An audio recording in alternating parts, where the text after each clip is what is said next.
I've currently closed the submissions. There's too many. I'm still taking things from back in September. So I have a lot to get through. So in this first one, we're gonna talk about posing. I'm gonna throw both of the pieces up so you guys can see them. This is from Sugar Gore. I'll probably just redline like a base. Posing the same as anatomy? No. They are related. Like, you need to understand anatomy to like have a cool pose, but you don't need to have a cool pose to understand anatomy. I'm gonna start by breaking down the pose of these characters. This is where the thighs are. Then the waist is real thick. The thickness of this waist doesn't really match where the legs are lining up to. Just a general tip about posing. The line of action. One issue I think I'm noticing, the line of action is very stiff. If you're going for a calmer kind of pose, having a like kind of straight line makes sense. This one I feel like could be pushed. Like this one I feel like it's nicer that it's simple, but if we want to push it, we already got the lean. Give me more of that S curve. Another trick to posing, your shoulder line and your waistline, they move opposite. That also will help make a really dynamic pose. And also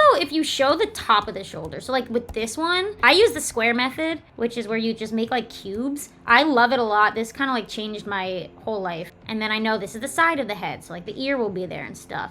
Here's the front of the chest. All right, same with the waist. And then you'll see like this is like actually the top of the shoulders. Again, I think it's really like about pushing the dynamic lines in the poses, and that'll really help push it out a lot more. Now, the box method obviously doesn't work for everyone. Everyone has their own version of how they like to draw their like base. But I'll tell you this, all those artists you look up to online, none of them are winging their anatomy or their poses. All of them are doing some form of base sketch. Another good thing about posing is the negative space in the piece. So having more of it can really help. Don't be afraid to push the leans of your poses. Step one is where you're gonna really push those poses to be the best they can be. If you aren't liking the drama of the pose when it's a stick figure, then you're not gonna like it when it's fully rendered. Cool, let's take a little peek at what we're looking at. All right, I think the arm that's down is an okay length, but the one that's up is a little off. All right, that back leg is short. So we're gonna work one body part at a time. She just has a very large forehead, so I think if we just move the features up a little, we'll be good. Could have some skull. Glasses are rough. It took me a long time to get glasses right. Draw them outside of the thing and then put them on top. I don't think they're very even right now. Yeah, there we go. See already, they're a lot bigger. Maybe make the mouth a little higher, but I think the features are okay. These little overalls should curve a little bit more. Her neck looks off. It might be, I think it's just not straight. A good way to do collared shirts, just make sure you show us that there's like a gap. This also would be in front. Probably could be better than that, but I think you guys get the idea. Should see the elbow, right? I hate editing hands. Hands are hard enough to just draw by yourself, and then like editing hands is so painful. This has to go up. Actually, I might just like copy this foot. Okay, I think we're good. Yay. The next thing is just talking a little bit about the shading on this. I don't think it's terrible. Just feels as though you kind of added shadows for the sake of it and lighting for the sake of it. So I think there definitely should be like a very obvious source of light, but making sure that everything kind of follows the same lighting source. I may have made the hands a little too big, at least the one that's up in the air, but that's okay. I think the idea is still there. Art teaching is fun, but it's not easy. I think you need to have thick skin to be a teacher, and you need to know how to de-escalate situations. You are someone who gets overwhelmed, do not teach. Especially as an art teacher, you really gotta know what you're talking about. Art is a very subjective thing. There are like basics you can learn in art, but really art is a subjective thing. You're biased and you force something upon a kid that you're like, oh, well, this isn't perfectly following the thing I told you. That's not good. Like I even had a student the other day who was behind a little and didn't get very far. And I was like, it's okay. We could just work where you're at. And she straight up said, oh, you're not gonna yell at me? She expected me to be mad at her for not being as far ahead as everyone else was. And I just looked at her and I was like, why would I be mad at you? And she's like, my teachers always yell at me when I don't work as fast. So she just had this expectation that teachers are just gonna yell at her. And that's horrible. As an art teacher too, you're like a cooler kind of teacher, so kids will open up to you. So you have to be ready to hear some stuff. My first week teaching, a student cried because her drawing didn't look the same way she wanted it to, and I basically had to have my boss help me because I was freaking out. Especially with art students, I will tell you now, you are going to get a lot of neurodivergent people. Those are the people who like art. It just is the way it is. And you need to know how to work with them, especially if you're neurodivergent yourself. It might be very, very hard for you to then be around these other kids who are having breakdowns or stressing you out as well. It's a lot of stress, and sometimes I hear things from these students that make me so upset, and I feel like I just want to hug them and tell them everything's gonna be okay, make them feel better about themselves, but it's so ingrained in their brains. You can only do so much, and you just have to deal with it. I'm not allowed to go to the parents about these things. There's only so much I can say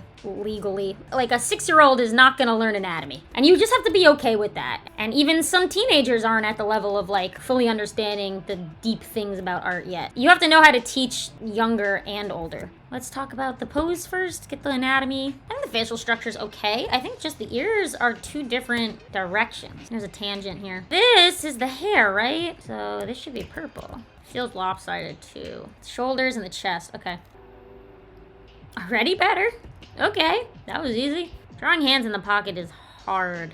Oh shoot, are these the pockets? Wait, then what are the hands doing? Now I'm confused. Just holding the thighs. Resting on the thighs. Sliding down, oh, double pockets. Oh god, okay. Yeah, then we should see the fingers, right? Yeah, maybe they did draw. I don't know, they really did look like they were in pockets to me, but there are already pockets. I don't know. Just ignore my bad hands. But the waist is also off. Okay, hold on. This is very hard for me to edit right now, and I don't know why I'm struggling so much. It feels wrong still. At some point, I might just give up because I don't think I can get a perfect read on this, but I feel as though the idea comes across. The coloring's okay, I think. I like the neon color. Maybe a little more definition in the hair would be cool. I think we just gotta know what their hands are doing. I feel like if I knew what their hands were doing, this would have been easier. Honestly, I don't think this one is that good. No, I don't like my edit. I should clarify. I think the face is good. Anyway, this was a mess. All right, we're going a little more realistic here.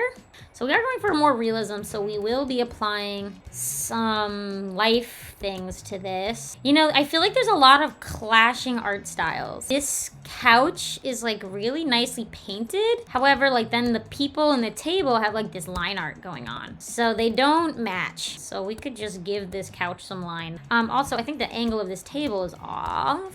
Well, they're not looking at each other. That's a start. His chin is like pretty defined. Also, we don't have a skull here. Very flat head. A little more back here though. Yeah, there's some hand things. The bodies are okay. It's like fine details when you go for realism that like will really help. You know, his face, long and round. So I think this needs to be longer. Very big lips. I feel like big lips are okay. There's nothing inherently wrong with them, but we are going for like an actual person. So we want to try to make them as similar to that real person as we can. His nose has a little point to it too. The skin is just off anyway from their actual skin tone. I don't think there's a problem with it. Try to get as close to a reference of that person in that pose as you can. Just a little bit of defining features out to be the person you're supposed to draw. If you are bothered by very bright colors, look away now. I'm getting that like 90s Cartoon Network vibe. So I think the biggest thing with the styles we're trying to aim for, it's like the shapes. Still struggling to find some of the things on this body. I think his hands are floating. I don't think they're attached to his body. Even with this art style, there should still be some basic understanding of how things attach. Even those art styles we were looking at before, they have an understanding of anatomy. It's okay to be over dramatic, but things still need to be attached in the right places. I think that's like the eye. I like the triangles. I feel like there's so much good potential here. We just gotta like make it more readable. I'm not gonna draw the hair patterns. Pretend I did. There's a lot of fun here. Yeah, that tail is too detailed, I feel like, for this art style. It's a little too overdone right now, and there's definitely a good middle ground you can find in this art style between crazy and subtle. And I think even looking at all these references we found, there are definitely crazy shapes here, but there is still some grounded reality a little bit. Okay, so I guess we can start with some placement things. It's very cute. Lots of tangents, and through them we're missing some facial structure. She's like pulling her hair back. Should put it on. There's always a space between the edge of your face and your eye. Somebody said it, the mouth is pretty low on the face. Perfect, she's very cute. I wouldn't really see the thumb from this angle. Just gotta get that shoulder to be in front. The tangents on the hat and the finger. I think the neckline's a little off too. All right, now we're missing a finger here. You know, that other hand is really good. The hats are hard, so props to you for the hat. Besides that, I think it's solid. Lighting, yeah, the pumpkin is what's lighting up the character, and I think you got the right idea where it's coming from below. So good job. Wasn't really much. We did. She's so cute. Very strong choices going on here already. It's really just like refining out the little things. They're trying out a new chibi style and something feels wrong about it. And they think it has to do with the facial features. Well, definitely something with chibi is big eyes. There's definitely some things you can do to the body to cutify it, if you will. So tiny body, big head. That's a go-to. Tiny mouths. So very much round shapes for the face is a big start. They have very small necks usually, almost no neck. I wonder if we could shorten the stomach area and have the legs start a lot higher up. And they usually have very tiny hands. Definitely the little nose is good. They definitely don't even draw noses half the time. I mean, I wouldn't be afraid to like go even bigger with the eyeballs. And then very simple shapes for the hair, right? Chibi is like simplifying something. So there definitely is a way you could probably incorporate personal style choices. And I feel like the way you shade is already like very different than most chibis, but all these little details in the horns and stuff feel super fun and unique. I think the body proportions could be chibi, but then you include the details of your personal art style. I think it'll work. Okay, I like this. I think it's a solid go. Okay, there's a couple proportion things we can talk about. More elbow. The arm feels very fat. Torso looks too short. Yeah, it could be. One sleeve is shorter than the other. Let's put it in the center. It's also glowing. That glow would affect the things around it, right? Oh, I just noticed the torso thing you were talking about. I just noticed it. Okay. Yes, this should be wider. Head seems too big. Ooh, you know, it might be. That hand is like really good. And this is not in the right place. I think it's okay. It's very sketchy, so I wonder if this is still a work in progress. And we did lose the lean a little. I feel like the lean is okay. We could probably bring it back. But I do think that that chest is a little wonky. Thanks for coming, guys. Have a good week. Bye.